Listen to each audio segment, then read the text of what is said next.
ऐसा ऐसा वहां लाश मिलता है ना, 30 साल 40 साल पुराना लाश मिलता है, जो शहीद हो गए ऐसा लड़ते लड़ते। जैसे रेडियो पे बोले, पाकिस्तानी सबको पता चल गया अब्बू आ चुके हैं। कोई बजरंग बली की जय बोल रहा है, कोई उधर नमाज पढ़ रहा है अपना, भाई बहुत अच्छा हुआ। पाकिस्तानियों को लगा नमाज पढ़ रहा है, हमारा ही आदमी होगा। ये गधा सब हेलीकॉप्टर से सब सामानमा वहीं गिरा दिया सामान। नहीं, अरे बैल कम से कम देखो, भारत हर धर्मों से मिलकर बना हुआ है। उसको लगा कि ये कौन है, हमारे आदमियों का, गिरा दिया था। जब गिर गया तो भारतीय सेना मार के उन्होंने गिरा दी। इसी चीज की तो कमी थी यहाँ पर।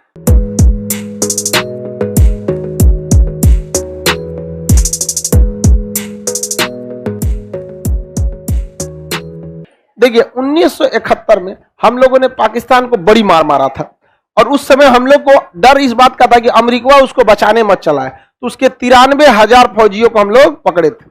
93,000 फौजियों को हम लोग क्या कर दिए थे, पकड़ लिए थे।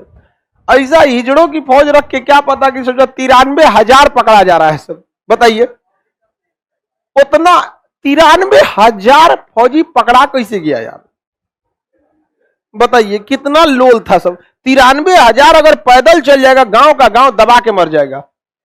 नहीं, और 93,000 हार गया सब। इसीलिए कहते हैं असल में ना, भारत में कैसे बोलते हैं, मतलब माँ का दूध पियो तो आओ, नहीं देखते हैं वहां पे लड़ने के लिए। पाकिस्तान में ज्यादातर ससुरा सब पड़ोसी का रहता है, तो पड़ोसी वाला तो पकड़ेबे करेगा। तो कितना पकड़ा गया सब, 93,000। उसका सबसे बड़ा रीजन समझ में आ गया, क्या चीज, पड़ोसी का था। अब घर है लाहौर में, बाप है कराची का तो कैसा होगा, क्रॉस ब्रीड अच्छा नहीं होता है तो वो सब कितने पकड़ा गए थे, 93,000। बाद में हम लोगों ने समझौता किया, शिमला समझौता, और उन सबको क्या कर दिया, लौटा दिया, ले जाओ। असल में हम लोग इसलिए लौटाए कि पड़ोसी वाले उनको रख के हम लोग करेंगे क्या, खाली खाता था सब बैठ के, हम लोगों ने लौटा दिया। उसी दौरान कई सारे समझौते भी हुए। समझौते ये हुए, शिमला समझौता हुआ, उसी में एक समझौता ये भी था कि सियाचिन ग्लेशियर पे इतना ठंड पड़ती है कि एक समय था जब यहां से 3 फौजी जाते थे ना, तो कंफर्म था कि इसमें से कोई एक है जो लौट के नहीं आएगा। इतना ठंडा, -56 डिग्री सेल्सियस। माइनस कितना डिग्री, 56 डिग्री, -56, 0 डिग्री पे बर्फ बन जाता है।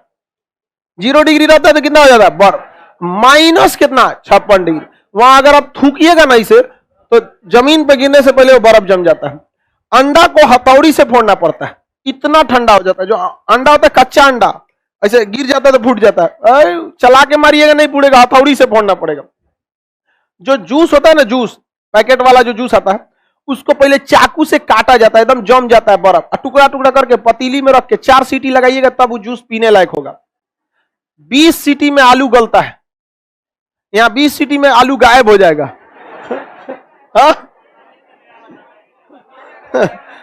इतना वहां पे क्या पड़ता है, ठंड पड़ता है।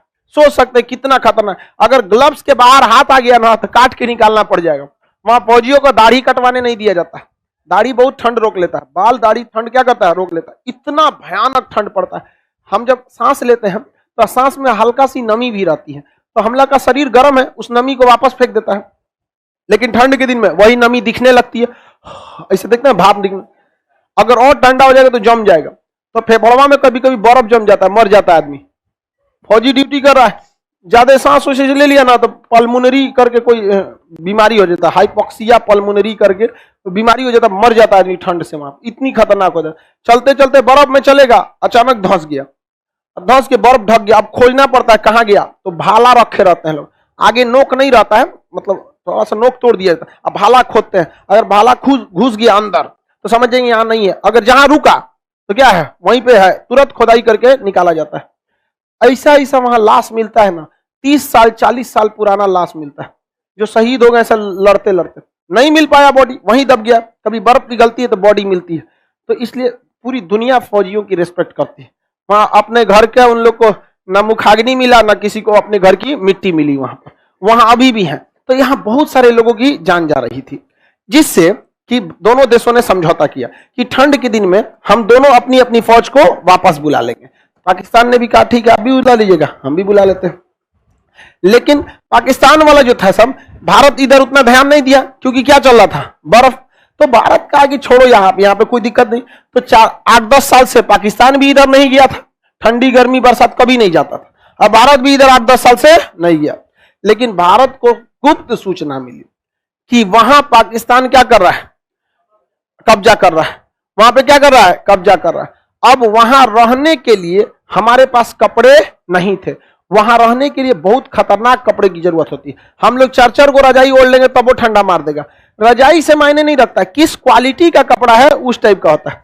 जैसे एक तो बर्फीले क्षेत्र में जाएंगे ना तो उसके ऊपर एक तिरपाल टाइप का पहनता है, उसको क्या बोलते हैं,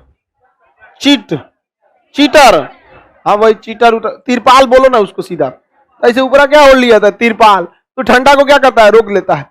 उस तरह बहुत हाई क्वालिटी के कपड़े चाहिए जो इस ठंडी में क्या कर सके, सरवाइव कर सके। अब भारत के पास ये था नहीं, और वहां पे बर्फ वो भी जम जाता है, बंदूकों जम जाता है, गोलियों नहीं चल पाता है। इतना खतरनाक कंडीशन में लड़ने के लिए भारत को किस चीज की जरूरत थी, कपड़ों की। अब वो कपड़े बनते थे नॉर्वे में। कहां बनते थे, नॉर्वे में। तो भारतीय सेना नॉर्वे गई, ये देश है नॉर्वे, और कही कि हमको ठंड के कपड़ों की जरूरत है। बताइए पूरा, तो कहा कि आप कोटेशन दीजिए क्या रेट पड़ेगा क्या नहीं। तो नॉर्वे से पता चला कि हाँ रेट क्या पड़ेगा, सारा रेट वोट फाइनल हो गया। बाद में उसने, नॉर्वे ने कहा कि हम 2 साल तक आपको ये कपड़े नहीं दे पाएंगे, क्योंकि हमारे पास ऑर्डर बहुत ही ज्यादा है, हम जब उनको डिलीवर कर देंगे तभी दे पाएंगे। तो भारत ने पूछा कि किस देश का ऑर्डर है, तो कहा पाकिस्तान का। भारत का हालत खराब हो गया, क्योंकि भारत को हमला कहां करना था, सियाचिन में, और कपड़ों का ऑर्डर कौन लेके बैठा था। और उसके बाद पहले से कपड़े अवेलेबल थे, कुछ के अवेलेबल थे, कुछ को मंगा रहा था। अब भारत के सामने समस्या आ गया कि अगर 2 साल बाद हम लोग वेट करेंगे तब तक तो वहां जम चुके रहेंगे, और 2 साल तक वो पूरा हर चीज को समझ चुके रहेंगे। आप ही किसी शहर में 2 साल रह जाइएगा तो गली मोहल्ला नहीं जान जाते हैं, तो 2 साल में तो हम लोग और कभी नहीं हरा पाएंगे उसको। उस समय इंदिरा गांधी थी, 1984, ऑपरेशन राजीव चलाया गया, जस्ट उसके बाद राजीव गांधी भी आए थे इंदिरा गांधी की हत्या के बाद। तब यहाँ पे भारतीय सेना ने कहा कि भाई हमला करना ही पड़ेगा।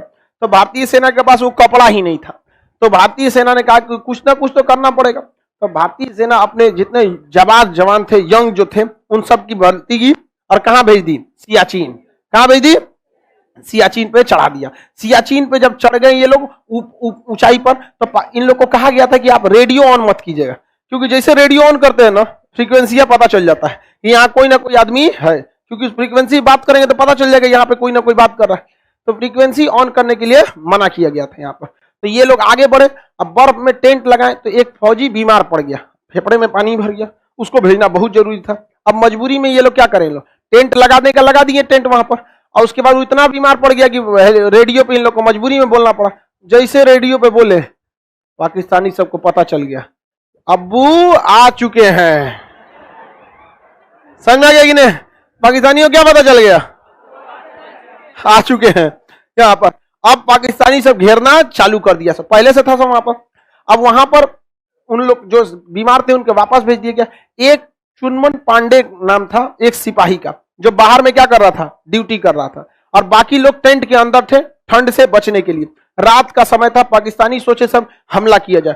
तब तक देखे यहाँ पे चंचल पांडे, चुनमुन पांडे, चंचल पांडे ने देखा कि हमको कुछ हलचल दिख रही है, तो चंचल पांडे के ठीक सर पे गोली लगी आके एकदम। तब तक ये अपने बंदूक का ब्रश फायर ऑन कर चुके थे। ब्रश फायर से ना गोली अंधाधुंध निकलने लगती है, तो इधर से ये गोली मारे और उधर से सीधा गोली आके चंचल पांडे के कहां लग गया है, सर में।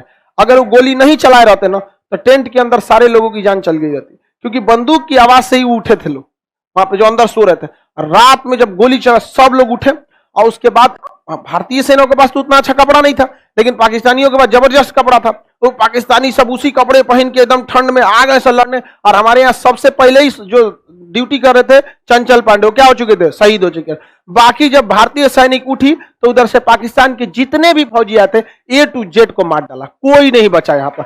बस एक सैनिक शहीद हुआ था, और वो भी पहला अटैक था, पता नहीं चल पाया था बर्फ में, रात में। अब ये लोग नया जगह था, पहली बार आए हैं, और सब वहां पे छुप के 1 साल से था। एक गोली मारा, लेकिन उसके बाद एक भी शहादत नहीं हुई। अब भारतीय सैनिक को बस एक चीज की कमी थी, कपड़ा का। पाकिस्तानियों को उगारे कर दिया वहां उगारे फेंक दिया, नहीं भाई यहाँ पे कपड़ा पहन लिया यहाँ पे, और कपड़े पहन लिया। तो भारतीय सेना में हर तरह के लोग रहते हैं यहाँ पर। कोई देखिएगा, कोई सिख है, कोई जैन धर्म का है, बौद्ध धर्म का है, इस्लाम धर्म के, सब धर्म के रहते हैं लोग, सब लोग अपना पूजा पाठ भी कर लेते हैं। तो सारे फौजी ड्यूटी कर रहे थे, अब पूरा ड्रेस व्रेस पहन के, और उधर से रेडियो में आ रहा था तो पाकिस्तानी बोल दिए थे सब कि हमारे ऊपर बहुत भयानक फायरिंग हो रही है, अब्बू फायरिंग कर रहे हैं, समझा गया कि नहीं आएगा? तो भयानक पाकिस्तानी सब का री इन्फोर्समेंट भेजो, री इन्फोर्समेंट में मतलब और हथियार और सामान सब कुछ भेजो। उधर से सामान चल गया, और जब तक चला कि इधर ये लोग भारतीय सेना वाले क्या कर चुके थे, निपटा दिए थे, और कपड़ा पहन लिए। अब कोई वायु गुरु की जय बोल रहा है, कोई बजरंग बली की जय बोल रहा है, कोई उधर नमाज पढ़ रहा है अपना, भाई बहुत अच्छा हुआ। पाकिस्तानियों को लगा नमाज पढ़ रहा है हमारा ही आदमी होगा, ये गधा सब हेलीकॉप्टर से सब सामानमा वहीं गिरा दिया सामान, सबसे इतना ही। अरे बैल कम से कम देखो, भारत हर धर्मों से मिलकर बना हुआ है, उसको लगा कि ये कौन है, हमारे आदमियों का गिरा दिया था। जब गिर गया तो भारतीय सेना मार के उन्होंने गिरा दी। इसी चीज की तो कमी थी यहाँ पर। पूरी तरह से सियाचिन को क्या कर लिया गया, कब्जा कर लिया। हमारे पास ना उसको लड़ने के लिए हथियार थे, ना लड़ने के लिए कपड़े थे। वहां जाने के बाद खाना भी खत्म हो गया था, उन सब को मारे भी किए थे, उन सब का खाना वाना जो बचल था वो खा लिया। खाना अच्छा बनाता है सब उसको खाना देखिए, ठंड के क्षेत्र में लोग खाना बहुत अच्छा बनाते हैं, क्योंकि खाने में अगर कमी करिएगा तो शरीर सरवाइव नहीं कर पाएगा। बढ़िया वहां पे खाना वाना खा के एकदम डट के रह गए, और उसके बाद कह लो कि आप तो वायरलेस चालू कर सकते हैं। अब क्या दिक्कत है, वायरलेस पे खबर दिया गया तो यहाँ जो बेस पर बैठे थे लोग उन्होंने डांट दिया। जब मना किया गया है कि वायरलेस का यूज नहीं किया जाए, why you are using the wireless, उन्होंने कहा mission successful, that's why I use wireless. Mission success हो गया। अब कौन सी वायरलेस का मतलब, यहाँ तो टावर लगी तो हम तब से 1984 से लेकर अब तक वहां पर किसका कब्जा है, किसका? लेकिन आप सबको पता है कि हमेशा जो बच्चे बिगड़ जाते हैं वो बाप से कहते हैं कि हमको जमीन कम दिया है, तो हमेशा पाकिस्तान शिकायत भारत से करता है कि अब्बू ने हमारी जमीन हड़प ली है। अब ये तो घर घर की कहानी है भाई, नहीं देखते हैं। अब तुम मुकदमा करो यहाँ पे, तो ये तो जमीन हम जितना दिए, नालायक बच्चों को कितना दिया जाता है, कम ही दिया जाता है। तो नालायक था उसको कम दिया गया। तो 1984 में ऑपरेशन मेघदूत किससे संबंधित, हाँ सियाचिन। 1984 में ऑपरेशन मेघदूत सियाचिन। सियाचिन खाली हो गया कि नहीं हो गया?